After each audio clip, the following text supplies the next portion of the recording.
Wired Axcess. We'll do it live. Wired Axcess. Do it live. Wired Axcess. We'll do it live. Wired Axcess.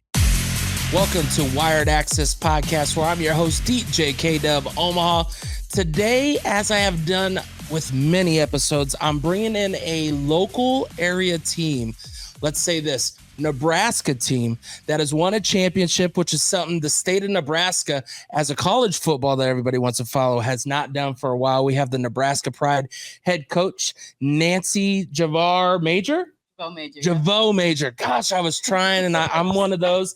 Then we have Tiffany Wright, one of her players and athletes, wide receiver DB. Welcome to the show. Welcome. Once again, remember, plug and play chains out and about. Make sure to get your votes on. If you see it on Twitter, follow hashtag plug and play. And we greatly appreciate all those who support what we do. But Nebraska Pride is something that's obviously new to the area for the team name. Women's football in the area goes back, I know, at least to 2009. Could go back further. That's just my recollection of the Nebraska Stampede or Nebraska Stampede. Where do you guys pick up on the women's football, and how did you get started on that side? Because I know you also coached in Iowa, the Iowa Phoenix, in 2019. So go ahead for yourself. So my football career goes way back. I actually played and coached in Iowa for a long time, longer than I want to admit. Okay. But then we came over to Nebraska, and the Stampede had ended. They tried a couple other teams out, were successful on the field for the most part, but then just fell apart in other areas. It would have been, 2 years ago, February of 2023. A few of us got together and we were like, we need something stable for women's football. Women's football is moving forward. Now it's an Olympic sport for the flag side of things. And nice. We decided that we needed something stable and put together a good business plan, solid business plan to provide athletes a good place to play football. All right. And then the Nebraska Pride came about, and from February to April, we got things ready. In April, we were playing games. And of course, brought home a championship this year. Tiffany, how far back do you go with football? I moved back to Omaha in 2018, and I accidentally just stumbled upon it. As they all say. Yeah. My brother had told me about a football team. I think he had been talking about the lingerie team that was in town at the time. Right? Yes. Which was something I was not interested in at all. No shade to those ladies, because they play some ball, but I happened to Google women's football in Omaha, and a different team popped up, a team that had existed prior, and went to tryouts, and the rest is history. I fell in love. Well, and the weird part is you guys are in the same organization, the Women's Alliance Football League. There's 3 divisions, right? There's the Pro, Division 2, and Division 3. You guys won the Division 2. Correct. What I was really astounded by was the results. You guys scored way more points than anybody in all 3. And you could probably almost add up a few of the teams to make it where they didn't even come close to you guys.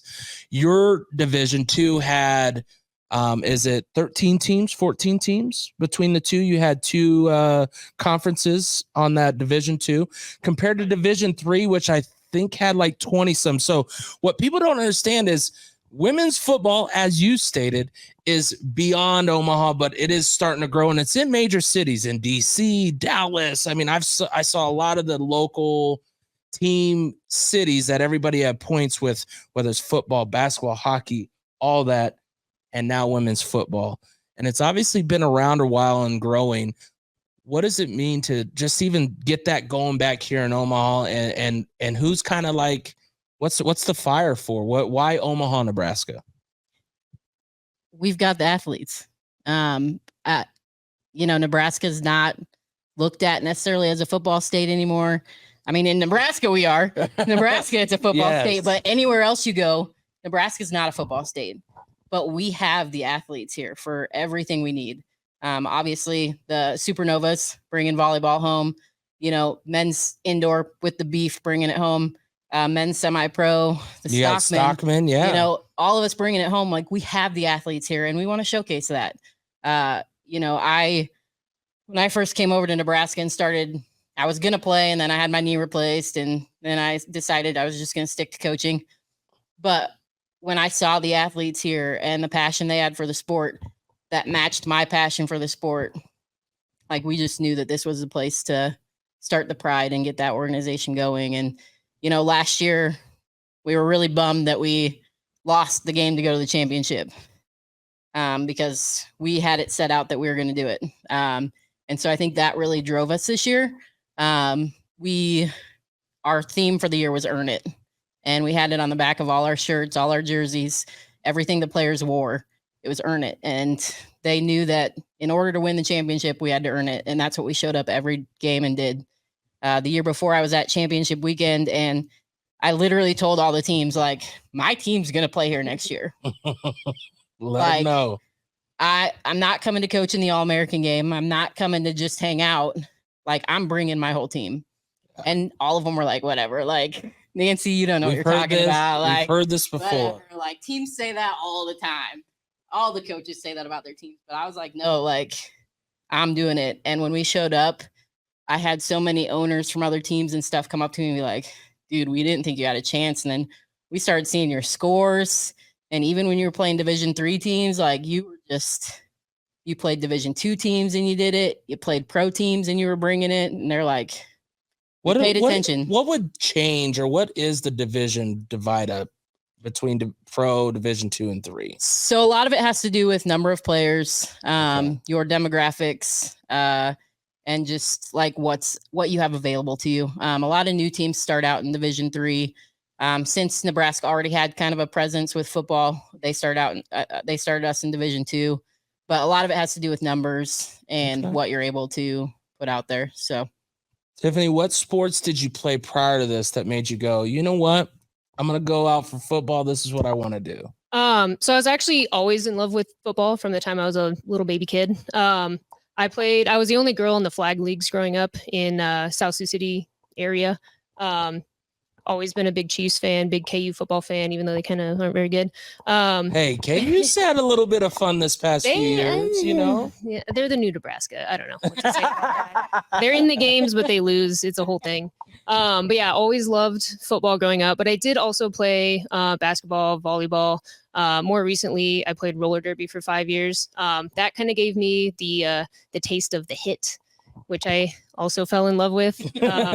Just being able to lay that contact and to take the contact and kind of just show your strength and your determination. So yeah. So from the outside looking in, first time just coming on and going, what drew you to them besides obviously being one of the only ones close enough, but also for an opportunity? What was something that maybe caught your eye that goes, okay, this is something I can give a chance? I think most of it, just like the competitiveness. I'm a super competitive person. Football's a very, very competitive sport. You can't just walk in and play. You got to have the outside motivation to work out. You got to be mentally tough, physically tough. And then just like the teamwork aspect of it. It's definitely a sport you can't play by yourself. And actually one of our biggest mottos this year was football with our friends. So just being able to join a team as an adult and making all those friends and like friends that you're going to have for life, and then getting to go run around on a field with them is so fun. What I like that she brought up was the friends part, the relationships, the things beyond the game, but it's also hard to do with adults. That's where I actually started. I was going to go play again, and I ended up coaching semi-pro, and then I turned it into coaching high school, and here I am many years later. But it's one of those where you don't always get the same people that are there every practice unless they're friends, family, and they have the drive. You don't get the same 11 on offense unless they have the same work ethic, the same want, the same drive. What do you think has been the greatest thing that you guys have been able to accomplish and get together with this group? And what do you think is probably one of the hard things that everybody might struggle to make sure that this works successfully for you guys? Well, so going into this year, past women's football teams, the ones I've always been a part of, the ones that I was a part of all the way up until even last year, even not this last season, but in 2023, the first year of the Pride, one of the biggest problems was people just not showing up. And we started this season we started 2024 out with 54 people we had at our team meeting. We ended the season playing with 26 because we decided early on that if you're not going to show up, then we can't trust you on the field, and there's not room for that. And I think that word trust goes beyond. It's not a word of I believe you. It's a matter of I don't want you to get hurt. It's a matter of I don't want a teammate to get hurt. It's a trust beyond just you and them. It's everybody across that line, because one slight mistake can cost someone their career, their life. I mean, that's how serious football is. And being ladies, it's not something that you get to go and play at every level and you get to experience this through life.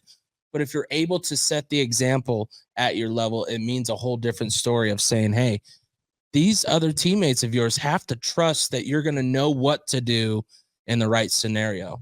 Yeah. And I mean, we had growing pains this year trying to implement that, because you want to give everybody a chance. We are adults. We have lives. We don't get paid to do this. We're paying to be there.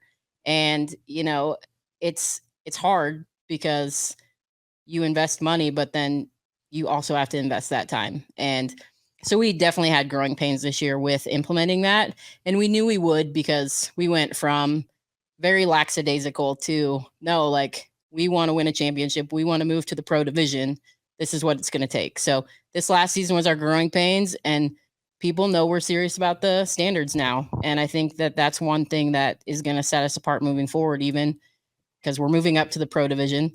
And so I think setting us apart is going to be the fact that we are setting those standards and we are setting ourselves up to succeed, not just this next year, but for many years to come. Do they also move teams based off of performance from the pros? And I only say this because I said it not too many episodes ago about the way that soccer does it in Europe. If you're not up to par, you relegate and you move people.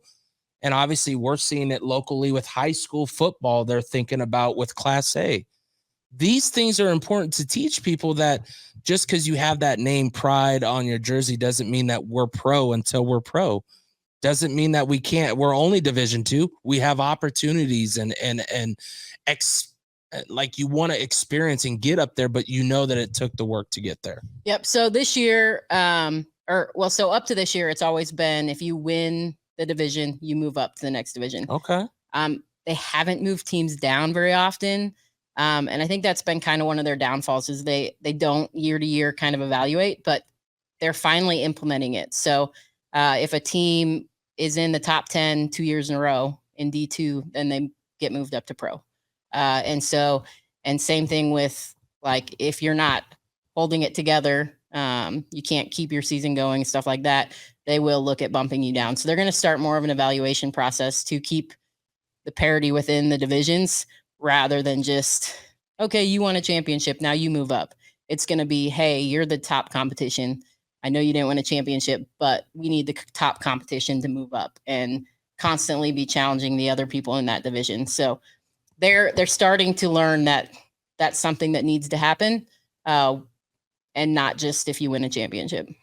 So of course you guys go 9-1, you lose one game, but if you look at the scores, you look at all that, the biggest thing is obviously the competition is always up in the air. You don't know who you're going up against, who's going to show up. What has been the easiest transition to go from place to place to play these teams? Because it isn't like you got all this film on every player and you got all this research, or is it just sticking to what your game is and preparing yourself weekly? I was going to say film because we actually do watch a ton of film. And I think it shows when we get on the field, like we're prepared for every situation that we've seen a team do. So we might not have it on every single player, but we find tendencies. Our coaching staff does a great job of making game plans based on those tendencies.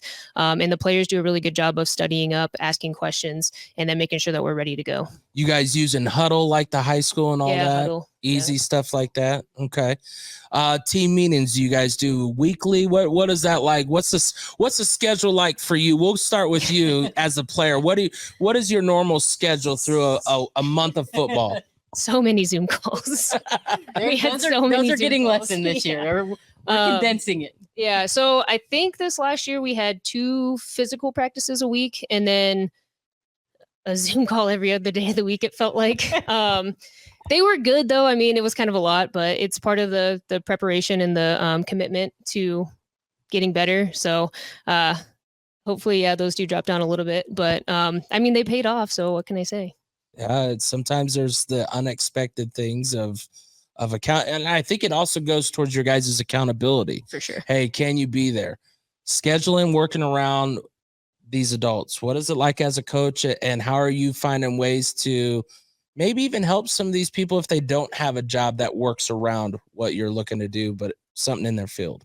So, kind of a loaded question because a lot of it depends on facilities. Omaha's really lacking on indoor facilities, and with the sport, a lot of our new players, none of them have experience. So we literally have to start with the basics. And I think that's one thing that makes us successful too, is because we really focus on fundamentals and technique, but there's just a lack of like turf space. And so because the youth sports take it all up, we kind of get thrown into whatever we have. So we try to make it as convenient as possible. We've got people that travel. We got about a 2.5 hour radius of where people travel to come and play for us. So we try to make it convenient where it's like a Friday night, Saturday morning, Saturday night, Sunday morning, to really make it convenient and try and make it so it doesn't affect too many people with work. Now we have people that have to work every other weekend, stuff like that. But we really try to, make the practices so people can be there. And people that have jobs that conflict, it's all about communication. And your teammates see you putting in the work outside of that. Like, are you getting with the coaches? I'm lucky to have a pretty flexible schedule. So I always open it up, during the day, the turf places are wide open. So, Tiff and some others will hit me up and say, hey, can we go get a extra session in? And so we try to be really flexible with that stuff. With Zoom calls, we record them so people can watch them, and then they have to, come back to us coaches and go over it with us. But we try to be as flexible as we can and try and make it as conducive to everyone. And, do we practice as much as that? I'd love to practice. No, but you can't. Well, so. I mean, from the outside looking in with what I do with the Omaha Beef, like the practice that you're doing, I could tell you is probably benefiting you more than trying to squeeze in a Tuesday, Thursday, like when we were kids. For every sport practice Tuesday, Thursday, you'll get, I think you're probably seeing the numbers probably rise compared to years prior of who's going to show up. Because if you can combo back to back and they're like, okay, I could go to bed, wake up, boom, fresh, and then go. When's games? Are they normally on the weekends? How's the travel situation? And how does that all go for you guys? So we play Saturday nights. Our home games, we play at Gail Wickersham Stadium, right over the river in Council Bluffs. Great stadium. But then our away games. So because we're in pro now, we could travel as far as California for a game. Hope not, but it'd be fun. It would be fun, but getting everybody there would be a little bit harder. But most of our travel is going to be about 6 hours. So we'll have probably at least 2 6-hour travel games, Denver, St. Louis, Minneapolis. We're lucky to at least have decent amount of teams around us.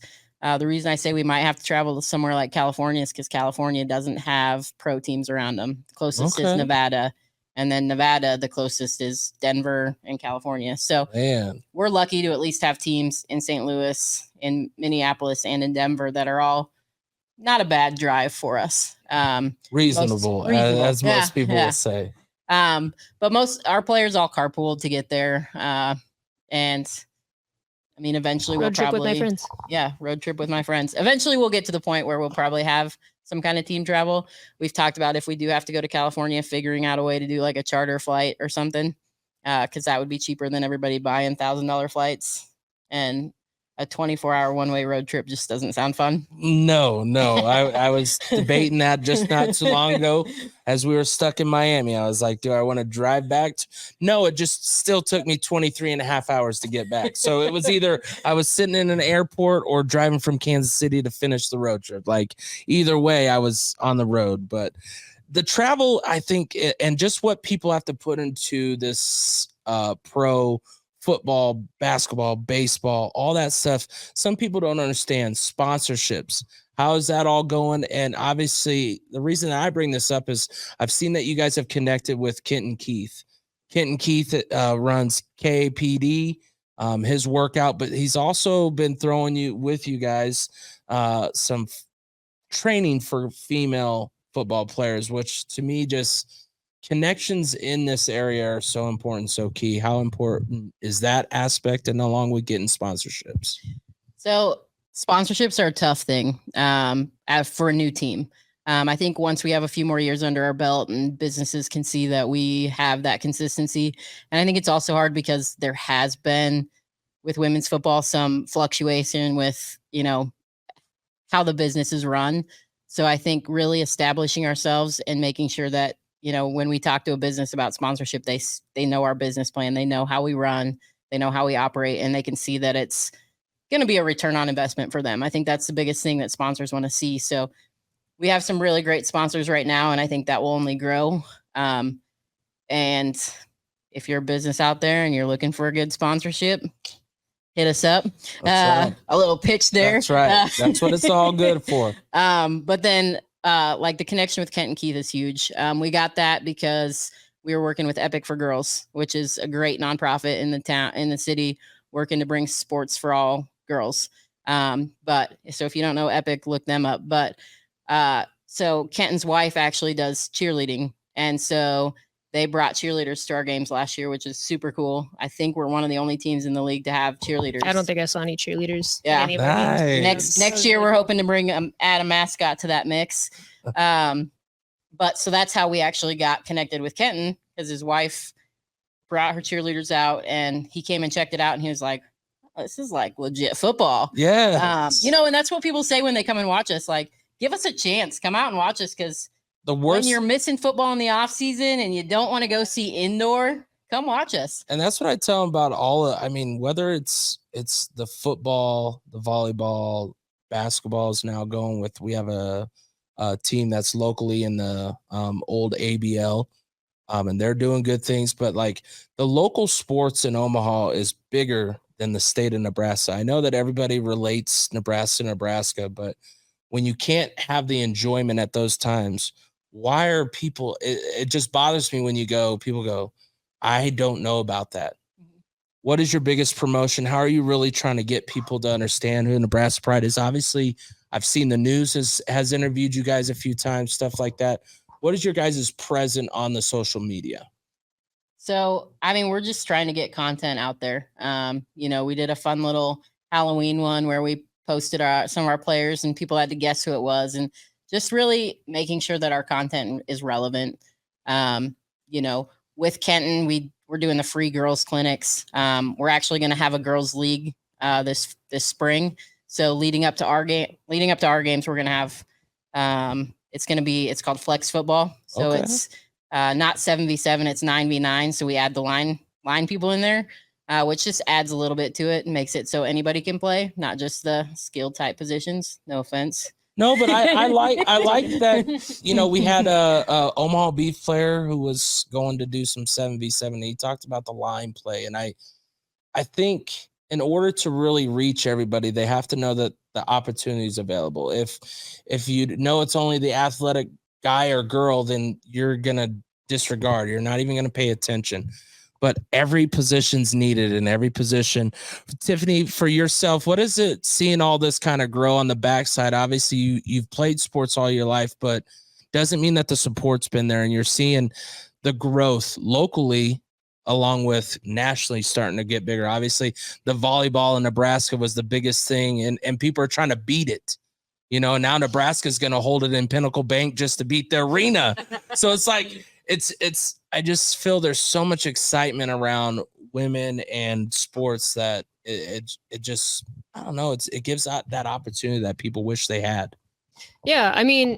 Obviously men are great athletes, right? They're maybe superior or whatever, but women can do just as cool of things, honestly. Well, I want to see you jump over somebody backwards. Yeah, I'll try backwards. give me a try. Barkley to Give me a 2-year-old or a 3-year-old. I bet I can do it. Okay. That's not high request. Just a 2 or 3. Let it be flag football. Okay. When you guys are doing flag football drills, Tiffany's got you the up and over. Yeah, for sure.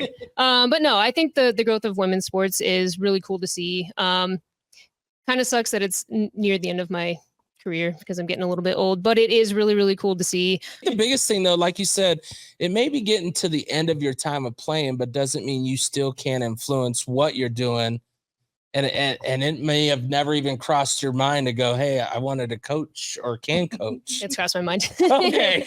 Exactly. Honestly, most sports players say, it has crossed the mind. Honestly, it's funny because she just actually came and talked to me about that. Like after my playing career, like what's that look like? Can I get into coaching? And I mean, I've always been a huge fan of coaching and watching people grow and get better. So even after my playing career, if I can't help the team physically, I want to help them mentally, emotionally. Coaching staff. How'd you come across the coaching staff? How did you find the people that want to coach female football? So some of them are spouses of players. A lot of them are past players. One of them I knew from way back in my days of playing in Iowa. We played against each other. We played for rival teams. Okay. So we knew about each other. We've always kind of crossed each other's paths, but brought them on. Spouses of players. I had a player that I used to play that we played in All-American games and stuff together out in Colorado was like, yo, one of my coaches is getting restationed in Omaha. You got to hit him up. So he came and he started on our coaching staff and has been great. We had another guy, his daughter played for her team, and he found out, his daughter actually reached out to us first. And I was like, well, you're 15. You can't play on the team, but come be a part of it. We had lots of girls that came out to games and were our kid captains and stuff, which was really cool. But so he actually started coaching because he wanted his daughter to be able to be involved in it and see it and be a part of the team. And he loves it now. He's like, this is the absolute most fun I've had coaching a team. We get kind of lucky sometimes with finding a coaching staff. We're always looking for more staff. When you look at women's sports, you mentioned flag football going into the Olympics. You have, of course, Athletes Unlimited, which gives opportunity for softball, volleyball. You obviously have the Supernovas with the pro volleyball. There's another Nebraska team with pro volleyball. But you guys are giving these females offers and ideas to look up. Girls wrestling has just became big. They're just now about to get 2 days locally, or they're going to get their own time at state tournament with 2 classes. But just the growth and seeing them have the ability at multiple levels. How soon do you feel the younger girls are going to be able to get this opportunity to continue to grow the female sport when it comes to football, whether it is flag, whether it is getting them, because of course there is rugby that they play. They're like, it isn't like they're just limited, but football is a limited sport right now. How do you think, or will we get to a point where it is a little more mainstream? Yeah. I mean, like I said, we're going to start a spring league. And then from that, we're just going to grow. So our goal is to have a spring league, and then we're looking to do hopefully a full fall league. And then just keep growing from there. I know one of my biggest things as a coach is I want a feeder system. And I think that's what women's football is lacking. I think that's why women's football has kind of been stunted with growth, because you don't have your feeder system like soccer and the NWSL. You don't have it like, now the Supernovas and Love B volleyball. We don't have a feeder system. And so I think it's very important for us to get that going. And so that's one of my focuses, is to do that. Just seeing the enjoyment in the girls. We did a week of football at Girls Inc. and just seeing the girls like learn about it and get excited about it. And then our camps, like seeing them get out and just have a lot of fun doing it. It's like, that's kind of my drive. It's something I would have enjoyed as a kid, but opportunities. Besides playing backyard football with the guys, like it was like, yeah, I may have had the best arm in our neighborhood, but I can't do nothing to it. Yeah, you go and you try and play, and it's like, you're a girl. You don't play football, and and that's why I defaulted to soccer. And even then, showing my age a little bit, even then it was like not very many opportunities. But seeing that grow, I think football is the next sport up.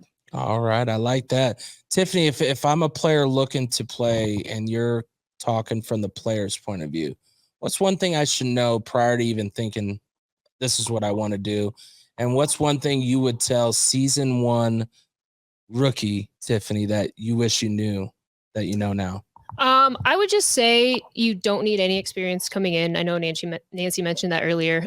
You need 0 experience coming in. We're going to give you all the basics. We're going to train you up. We're going to give you the knowledge.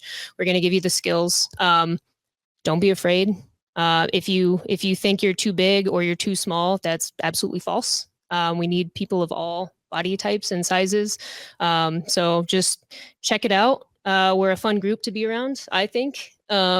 And if you want to make some friends and have a really good time and play a really cool sport, check it out. I like that. Nancy, what do you, as a coach, and who owns the team? Who's the owner? Who's the backing? Is it all you? No. So my wife actually owns the team, Danielle. And then I kind of manage most of the stuff. Like I said, I have a lot of flexibility in my job, in my career. So I have a lot more time to do all that stuff. So I kind of manage it and take a lot of the back end stuff and handle that. So if I'm a player, even think back to when you first started. What do you remember first looking for if I'm looking out on the internet going, oh, how do I get involved? Well, I actually started playing because my friends, after I got done with college soccer, thought I needed something to do and kind of gave me a good little nudge. And I was like, dude, like I played football in the backyard. Like, you don't need experience. At that time you kind of did. So then I just started playing and I never looked back. But to look back at that, it's like, just dive in, like learn everything you can, take in what you can, and just go and do it. Like, how long is the season? When do they need to start looking to get a hold of winter tryouts, stuff like that? How does the season go? Right now. So we actually just had our last open tryout. Okay. That doesn't mean the opportunity's gone. We're having 2 workouts a week. One with our strength coach Eric, and then one with Kenton. And interested people can come out to those. And we can do tryouts at that, meet the team, hang out, get a good workout in, if nothing else. So all they would have to do is reach out to us either on our Facebook, social media, Instagram, You want to give me your personal cell phone number? All that will be on the bottom here. Don't worry. We'll make sure all that gets out. And so all they got to do is reach out. And just coming out to something isn't a commitment. It's hey, I think this is really cool. I want to check it out. I'd be interested in joining.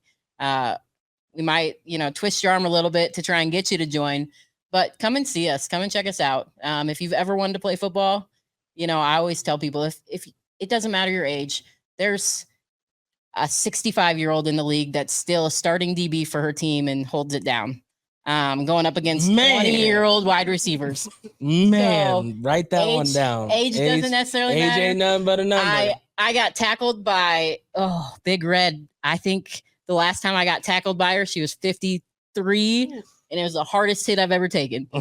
So it doesn't matter your age. Like Tiff said, it doesn't matter your body type, your abilities. We're going to teach you everything you need to know. It's a great way to get in shape. It's a great way to meet people. It's a great way to just come and have some fun. When's the season run? So season games will start in April. End of April, and they run through end of July because we'll be in the championship again last weekend in July. Practices, we'll start our rookie camp stuff in December. So the sooner you join, the better. So you don't miss out on all that fun. Rookie camp. What does that mean? What's involved entail with that? I know you explained that you guys start from fresh, if that's where you got to start. And how do you keep some of the ones that have been there and know what's going on, understand how important this is to your guys' success in the future? So this is actually the first time we're doing the rookie camp. Oh boy. And as a coach, I've wanted to implement it for a long time because because it's really hard to balance someone like Tiff that's been around for a few years and a brand new person that thinks you hold a football like, like this or like a baby, and so it's really hard to balance that. And so I've wanted to do it for a while, but this is the first year that we're actually going to have the capacity to do it. And so it entails literally like, what's an end zone? What is a yard marker? What is, what are your boundaries? So see, you don't even have to want to play. You can even just go learn the game. If you're the parent in the stands yelling, how is that not a first down? And you're like, well, that's only the first of the 10-yard marker because they had a 10-yard penalty that put them back, helping people. I like that you're starting it from there. How important is it for your current players to help in that situation? Are they looking to be around, or is this like the NFL where you're like, okay, you don't have to come, but you can come? Yeah, I mean, we're not making it mandatory for the returners, but I think a lot of them are planning to come because they know the importance of getting to know your teammates and starting to build that trust and that camaraderie. So I think a lot of them will show up, even though we're not requiring it. And I think it's super important when they can be there to show their commitment to the rookies and show what that takes. And to also give insights, like we don't have as many coaches as, the Huskers or a men's team per se. So having extra eyes from people that have learned from us, especially the ones that have learned from me, because I know they know this stuff. But having that, I think, is huge. You coached for the Iowa Phoenix prior to this. I believe that was your stint right before this. What do you think is the biggest struggle that you might have had there that you're finding success where you're at now? The right people. It wasn't the right people over there. And here. Is it players or is it just the atmosphere that you all together? All of it. But I think it was the atmosphere that didn't bring in the players. Gotcha. And that's sadly too often the story in women's football. So, would you say location is that important to getting the right players? I think it's the people, because I've played for this is the third team in Omaha now, and the other two fell apart for a reason, and this one's keeping going for a reason. So it really is the atmosphere, the people, the culture. What did COVID do for you guys? Absolutely nothing. Shut us down. Yeah, I mean, it took away a season. And, that was kind of that was a lifetime ago, though. Like, we didn't even exist. Isn't that then. weird? Yeah, we were on a completely different team. Yeah, back then, it was. So. What team were you on back then? We were called the Nebraska Nighthawks. Okay, I remember that team. Yep. Yeah. They had a brief 2-year. It would have been 3 years with COVID, but it was a 2-year stint. Cute little stint. And then where were you at that time? When I in 2019, that's when I was with the Iowa Phoenix. Before that, I was with the Iowa Crush for a very, very long time. And then we had come over to Nebraska COVID year, and that was going to be my last hurrah season. And then COVID happened, shut down the season. And then I ended up having my knee replaced and then didn't play after that. So then after that, there was another team in there that really was a mess. So we won't even get into that. But that almost ruined women's football in Nebraska. And that's what sucks, because it's that's even with the men's side. I mean, I could tell you all the way back to the River City Raiders, which I think is like 2011. Like, I mean, that's how far like it goes. Mm-hmm. You like team, and we have had some ones that have stuck around. The Malaysia have been around. The Stockman obviously just celebrated their 10 years. And you're seeing some things. How much support are you trying to make sure that you keep in touch with the ones that are having success, the other football programs like yourself that might be on the guys' side? So we haven't had much contact with the men's side of things, but one of the things that I took upon myself is the Boston Renegades. That's like the echelon of women's football. Okay. Robert Kraft has flown them to championship weekend on their private plane, the Patriots' private plane. Like, that's a rough life. Got it. Right. But if you look at a team that has it together, they've got, and so we really took a look at them, and bounced ideas off them and got a lot of ideas from them and looked at their business structure, looked at how they do things, and how they've developed through the years. And we were like, okay, well, we don't want to take 10 years to do this. We want to take 2. And so really like condensed it. But it, you look at successful things and people and you take what's good about them and implement it. And it really works. What has made the Women's Football Alliance so successful? They've been around, at least here since 2009. What has kept them afloat? What's kept them running?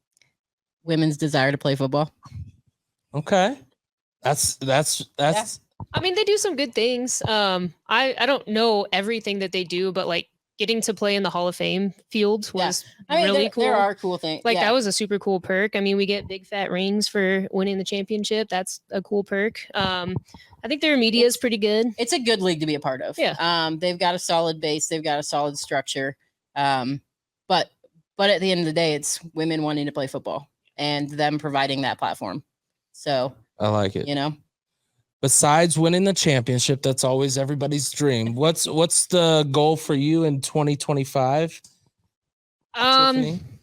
I'd like to win another championship. I don't know that any team has gone from D2 to pro and won a championship. Obviously, it's going to be incredibly tough because these teams that we're going to play have been around for a long time. They've got really great players.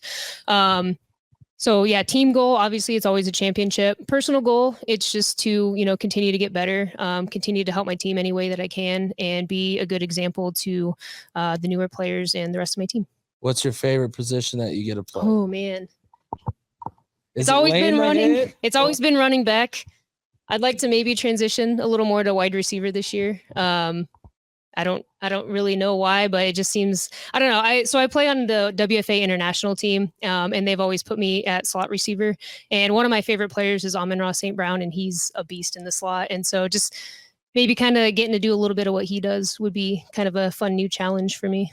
And her slot receiver routes, the shake route, the arrow, the wheel route, Stop it. They are pretty good. So that's a high possibility that we'll see number 10 in the slot a little bit this year. All right. And for yourself, what are you hoping that the Pride doing this year besides the championship, locally and nationally? I just want us to keep growing. I think awareness is the biggest thing. Keep bringing awareness because these athletes deserve to be seen. They are incredible. And I think people need to come out and see it. How can people find you? How can they get a hold of you? You said our social media stuff will be on the bottom page, scrolling along here.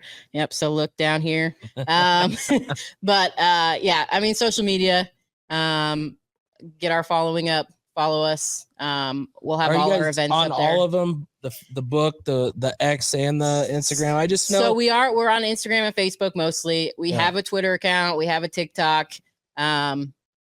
I'm kind of old, so I'm not good at those things. We'll get better at those. I've a couple of players are going to start to mingle in that stuff for us. So I just have to give them the guidelines of, what's appropriate and what's not. That is a big discussion. That's for sure. You got to watch your P's and Q's. So that will grow. That will grow and find us on all that. So. All right. Well, once again, this is Wired Axcess Podcast, another local Nebraska team bringing championships to the Omaha area. Let's say it louder. Championships, not just wins. The Nebraska Pride. Make sure to check them out, not only on Facebook, Instagram, but also, like they said, they are local. They are putting up scores that you want to be a part of. When I say a score gets to 70, it's not just quick and easy. They're making things happen amongst their team. Nebraska Pride, once again, Wired Axcess Podcast, DJ K-Dub Omaha. We'll see you next time.